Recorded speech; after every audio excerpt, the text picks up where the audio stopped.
두 번째 얘기 시작해보도록 하겠습니다.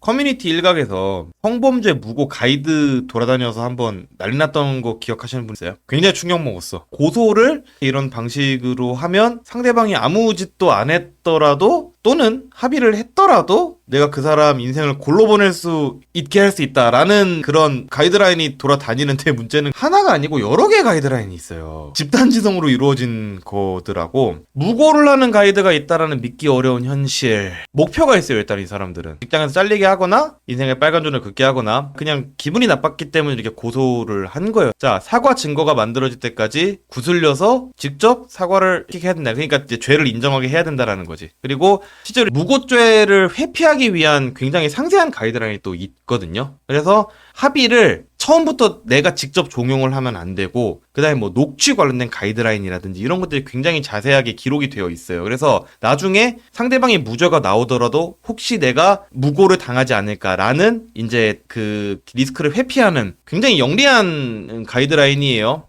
가장 무서운 거는 이 사람은 전문 범죄자가 아닙니다. 일반 직장인입니다. 일반인이 이렇게 상대방의 사회적 지위를 파괴를 할 수 있는 방법을 작성을 해서 공유를 한다라는 것 자체가 굉장히 충격적인 일인 거죠. 이번에는 이분이 피해를 당했죠. 유키의 일본 이야기라는 유튜브 채널인데, 일본 관련된 양질의 정보를 많이 전달해 주시던 분이었는데 채널이 날아갔어요. 본인이 직접 지웠습니다. 무슨 일이 있었기에 그랬던 것일까? 일단 무고로 고소를 당했고요. 개인정보들을 다 유출을 시키고 사촌오빠라고 칭하는 자와 8천만 원의 합의금을 요구를 했다. 그래서 무혐의로 처분을 받았고 맞고소 진행 중이지만 뭐 정작 계속 여론전을 하고 있는 그런 상황.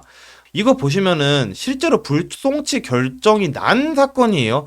2024년에 무고를 했고 불송치 결정도 같은 해에 났는데 왜 갑자기 사건이 끝나고 8개월이나 지나서 여론전을 시작을 했을까? 그리고요, 목격자가 되어줄 지인 한 명이 있습니다. 여기서 보면은 지인이 목격을 했다, 본인이 당했다고 얘기 안 하고 있어요. 여러분, 이거 되게 중요한 게 본인이 당했다고 얘기 안 하고 있고 지인이 목격을 했다라고 얘기를 하고 있는 거예요. 그리고 아까 전에도 봐봐, 사촌오빠라는 사람이 8천만 원을 요구했다 그랬죠. 본인이 요구 안 했거든요. 이게 무고죄를 회피하는 전략이에요. 아까 전에 제가 보여드렸던 무고 가이드의 내용과 일치하는 부분입니다. 그래서 실제로 이 사건은 그 무고 가이드를 보고 이제 진행이 됐던 이제 그런 사건의 가능성이 지금 굉장히 높은 그런 상황이라는 거고요. 역시 이 사람도 전문적인 범죄자는 아닙니다. 일반인이에요. 우리 주변에 있는 사람들에 의해서 이런 콘텐츠들이 생산 유통된다라는 거, 이거는 우리 사회 전반의 신뢰를 굉장히 깎아먹는 그런 일이라고 생각을 합니다. 실제로 성폭력 무고죄가 갈수록 늘어나고 있어요. 저분은 결혼을 한 분인데 성매매 여성이 남편에게 성매매 사실을 들킬까봐 성매수자를 성폭행으로 고소를 한 거예요. 실제로 무고 피해자가 직장에서 잘려서 재판부에서 사회적 지위가 파괴됐다라는 거를 인정을 한 것도 있었고, 자, 동탄 사건 굉장히 유명하죠. 완전한 허위신고였는데 경찰은 이걸 사실로 받아들여서 허위신고 당한 남자분이 고초를 많이 겪었어요. 그래서 이 동탄 사건 때문에 성범죄 신고를 다루는 치안 기관들의 역할에 대한 비판, 이런 것들이 많이 일어나기 시작했는데, 실제로 우리나라는 성범죄 무고 말고도 전반적으로 무고죄가 많이 늘어나고 있어요.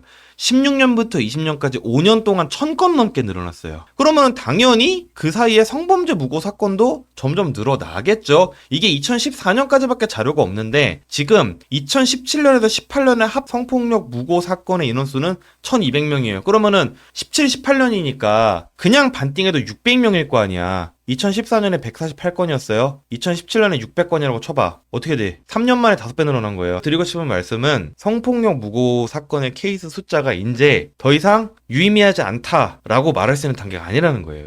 여성단체나 여성계에서는 전체 성범죄 사건의 사이즈가 훨씬 더 크고 무고 사건은 무시할 수 있을 만큼 낮기 때문에 우리가 성범죄 무고를 너무 심하게 단속을 하면은 실제로 성범죄 신고 건수가 줄어들 위험이 높다라는 논리를 지금까지 쭉 펼쳐왔거든요. 근데 그 기반이 허물어지고 있다고 생각해요. 실제로 절대로 무의미하지 않아요. 자, 그러면은 우리가 무고 건수가 왜 늘어나는지, 일단 과거에 한국이 어떤 식으로 했는지를 먼저 봐야 돼. 1990년대까지 성범죄를 대하는 한국은 제정신이 아니었어요. 그냥 한번 볼게. 피고와 피해자를 법원에서 짝지어줬대. 싱글벙글했대. 미친놈들 아니에요? 미친놈들 아니야? 심지어 이 미성년자였어. 이거를 법정에서 약혼을 시켰대. 미친 거 아니야? 또 어떤 일이 있었냐? 결혼으로 책임지겠다. 양쪽 부모의 합의.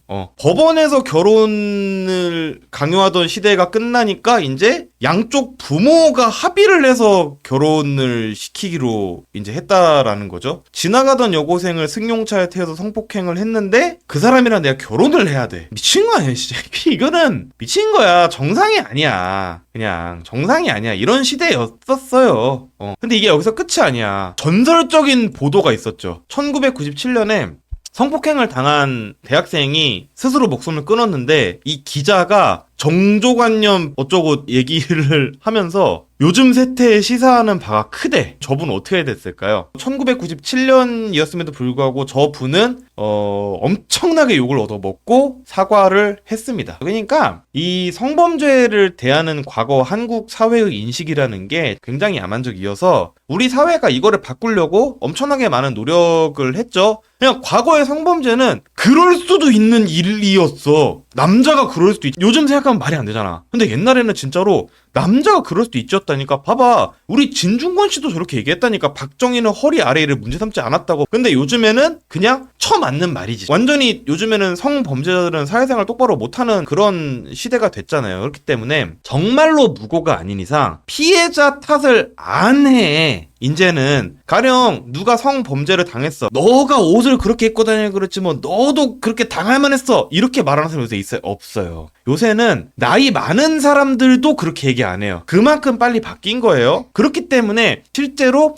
성폭력 신고 건수가 늘어납니다. 그리고 원래 성범죄는 둘만 있을 때 굉장히 내밀한 공간에서 발생한 일이기 때문에 증거가 남기가 쉽지가 않았어. 그래서 실체적 진실을 다툴 때 피해자가 불리한 점이 되게 많았단 말이에요. 너 억지로 당했다고 그러고 왜 쟤랑 사진 찍었어? 뭐 이런 얘기들이 있었단 말이지. 근데 미투 운동 이후에는 한국 법원에서 피해자 진술의 증거 능력을 강화를 시켜줬죠. 그래서 피해자가 유리해졌어. 물론 저 방침은 다른 문제를 많이 불러일으켰습니다.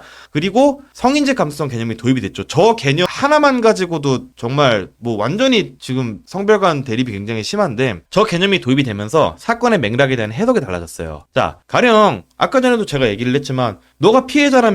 피해자면은 가해자 얼굴도 안 봐야지. 근데 왜 저렇게 했어? 라고 얘기를 했던 것들을 그때는 그럴 수도 있었다 라고 이제 해석을 법원에서 하기 시작을 한 거야. 그렇기 때문에 결국 성폭력을 신고하고 고소를 하는 것 자체가 굉장히 거리낄 게 없었고 쉬워졌다는 얘기입니다. 그러면은 결국 성폭력 발생 현황이 이렇게 늘어난다. 이거를 보고 이제 누군가는 얘기를 하겠지. 한국은 점점 더 여성들한테 안전하지 않은 공간이 되고 있다.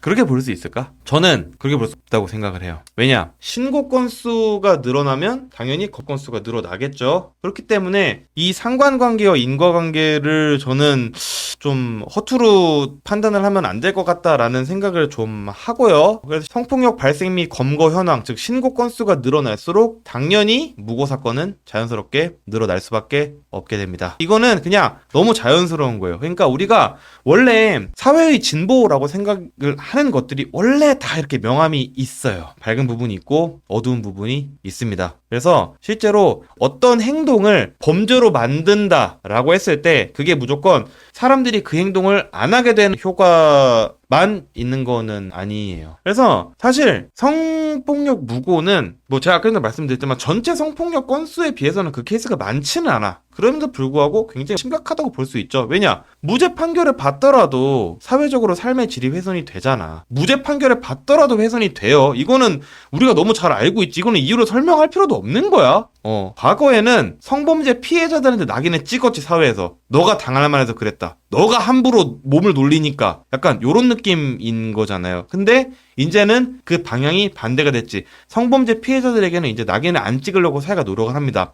근데 무죄 판결을 받은 사람들한테는 여전히 낙인이 찍히고 있어요. 그 사람들이 성범죄 피해자보다 소수라고 해서 중요하지 않다라고 우리가 말을 하면 안 되는 거예요. 무고죄는 실제로 불송치가 많이 돼요. 대부분이 증거 불충분인데 이거는 잘 생각해볼 필요가 있어요. 경찰이 성폭력 신고를 받았어요. 이거는 기소를 할 만한 것 같아. 그래서 검찰에 송치를 했어. 나중에 알고 봤더니 이 사람이 무죄를 받은 거야. 그래서 이 사람이 무고를 걸었어요. 그러면 경찰의 입장에서는 자기가 송치를 한 사건이 무죄가 난 것도 모자라서 무고가 들어왔는데 경찰이 그거 다시 송치할 것 같아요. 여러분들, 이게 공무원들 뿐만 아니라 사기업도 마찬가지지만 조직에서 가장 크게 지켜야 되는 거는 자기 조직이 무결하게 돌아가고 있다라는 보여주기가 굉장히 중요합니다. 그런 상황에서 경찰이 바보가 아닌 이상 자기가 송치한 사건에 대한 무고죄 고소를 다시 송치할까요? 엔간해서는 안 해요. 만약에 또 다시 송치를 했다. 그러면 이제 기소를 할지 말지가 남아있겠지?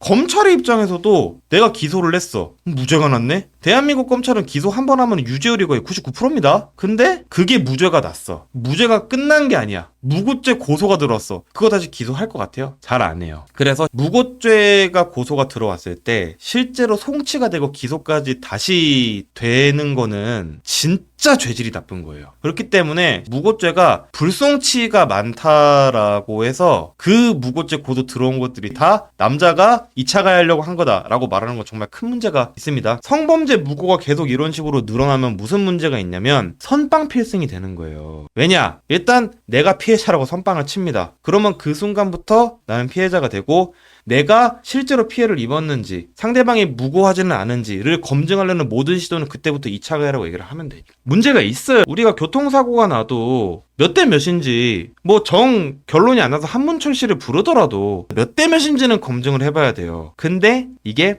최근에 한국 사법질서에서는 성범죄 문제에서는 적용이 안 되는 경향은 분명히 있습니다. 제가 아까 전에 얘기했죠. 무고죄를 피하기 위한 전략이 공유가 되고 있다. 무고죄가 성립이 되려면 상대를 골로 보낼 의도가 분명히 있어야 돼요. 내가 쟤를 망하게 할 의도를 일부러 사법기관을 속이고 국가를 속이고 오직 쟤를 골로 보내기 위해서 그런 의도가 있어야 돼요. 근데 어떤 바보가 그렇게 얘기를 합니까? 그래서 일반적으로 기억이 없었다라고 얘기를 하는 경우가 많아요. 실제로 이게 무고죄 고소가 들어왔을 때 송치나 기소를 피하기 위한 전략으로 활용이 되는 건 사실이에요. 그렇기 때문에 무고죄가 성립이 어려운 거는 국가가 법 집행이 촘촘하기 때문에 그런 거예요. 그러니까 무고죄 성립이 원래 어려워야 되긴 해. 원래 모든 형사적인 죄는 성립이 어려워야 돼요. 국가가 사법 절차를 거쳐서 한 사람을 처벌을 한다라는 거는 그 사람이 남은 일생 동안 계속 주홍글씨를 새겨서 가는 거기 때문에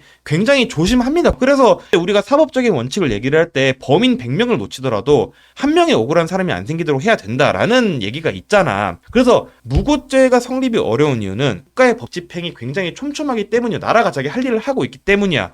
근데 그걸 가지고 무고죄로 고소당한 사람들이 불기소가 됐다는 이유만으로 이 사람들은 다 무결하다라고 말하는 건 정말 문제가 있어요. 제가 왜 이거를 나쁘다라고 얘기를 하냐면 이거는 실체를 왜곡하는 거기 때문에 그래요. 왜냐면 저 불기소가 실제로 무결하기 때문에 불기소가 나오는 게 아니고 경찰과 검찰의 조직 논리 그리고 실제로 법적으로 무고죄가 성립이 어려움 이런 것들이 다 복합적으로 들어가기 때문에 10건 중 8건의 불기소가 나오는 건데 무고죄 10건 중에 8건은 2차 가해이기 때문에 불기소가 된 거다라는 식으로 저 사람들은 지금 얘기를 하고 싶은 거야. 그렇게 얘기를 하면 안 돼요. 일반적으로 여성계에서는 이렇게 얘기를 합니다. 성폭력 무죄를 받았다고 해서 그 고소한 사람이 무고를 한 건 아니다 라고 얘기를 해요. 그럼 똑같이 얘기를 할 수 있어야 돼. 무고가 불기소했다고 해서 무조건 무결한 건 아닌 거거든요. 앞에 논리를 쓰려면 뒤에 논리도 맞아야 돼요. 근데 앞에 논리는 쓰면서 뒤에는 거꾸로 쓰고 있잖아. 이건 일종의 말장난이에요. 그렇기 때문에 저런 식으로 얘기를 하면 결국 누군가의 반감을 살 수밖에 없다라는 게 제가 하고 싶은 얘기예요. 그러니까 무고가 이제 계속 이렇게 많아지면 이제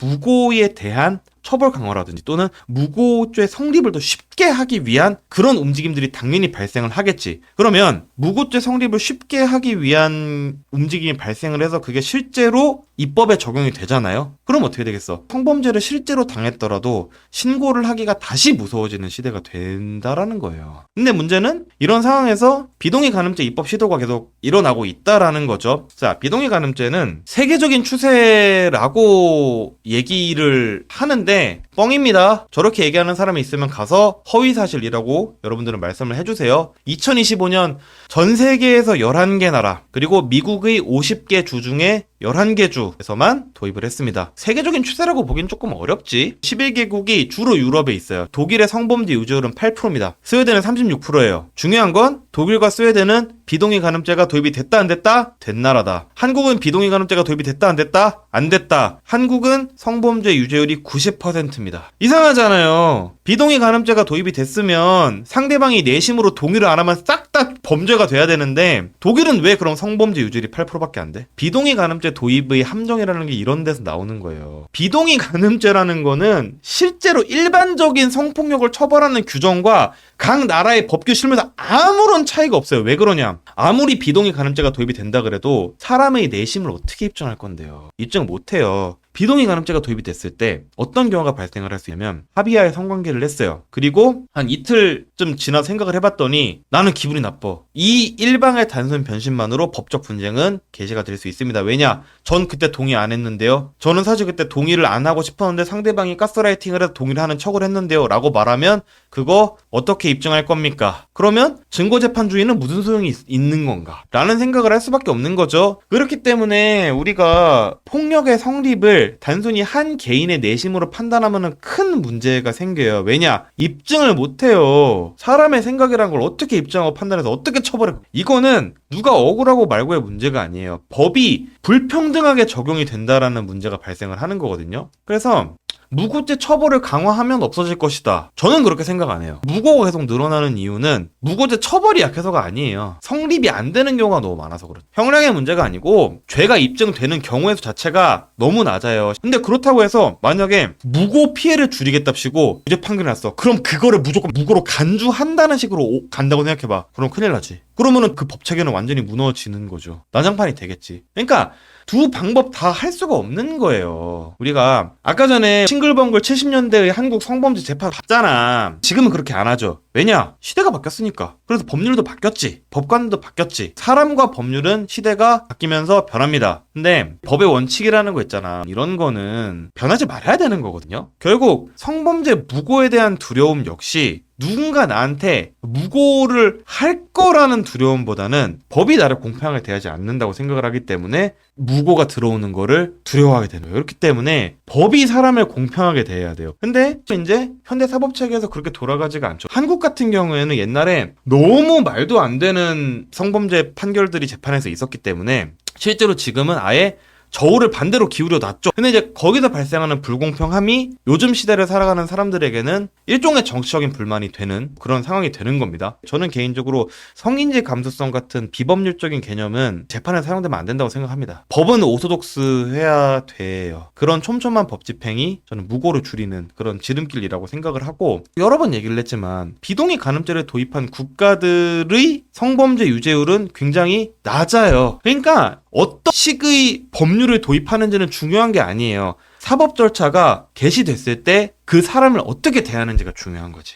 그래서 나는 경제 유튜버니까 경제 얘기를 말미 해보면 자 여러분들 법이 공평하게 작동을 해야 된다는 게 경제적으로는 훨씬 더 중요해요. 특히 우리 답 없는 국장에는 굉장히 더 중요하지. 우리 이 아저씨 한번 봅시다. 수사나 재판 소식이 있어요? 없어. 하다못해 세무조사라도 들어갔어? 저걸 세금을 성실 납부했는지 그 정도는 알아볼 수 있잖아. 아무것도 안 했다라는 거지. 아무것도. 여러분들 법률이라는 게 있잖아요. 사법 그 절차나 사법기관에 대한 신뢰도가 쌓이려면 법이 평등해야 되는데 우리나라는 이런 측면에서 법이 평등하지가 않아요. 다른 케이스를 우리가 봅시다. 자, 모 자회사 동시상장에 과도해. 그리고 이런 걸 막기 위한 상법 개정 논의는 또 불발돼. 근데 52시간 예외는 해달래. 그러니까 내 책임이 늘어나는 상법 개정은 반대하고 사람 갈아넣게 법은 바꿔달라고 하고 대놓고 법을 나한테만 유리하게 해달라는 거 아니야. 우리나라 경제계에 있는 사람들이라는 거. 그렇잖아요. 법이 이런 식으로 돌아가는 나라에서 누가 이 나라에 펀딩을 하겠어요. 그래서 이제 제가 오늘 뭐 준비한 내용은 여기까지 말씀을 드려봤고요. 2주 만에 라이브 켰는데 방송 들어와 주신 여러분들 대단히 감사드리고요. 장비도 교체했으니까 다음 주부터는 더 재밌는 얘기로 여러분들의 일요일 저녁 재밌게 만들어드리는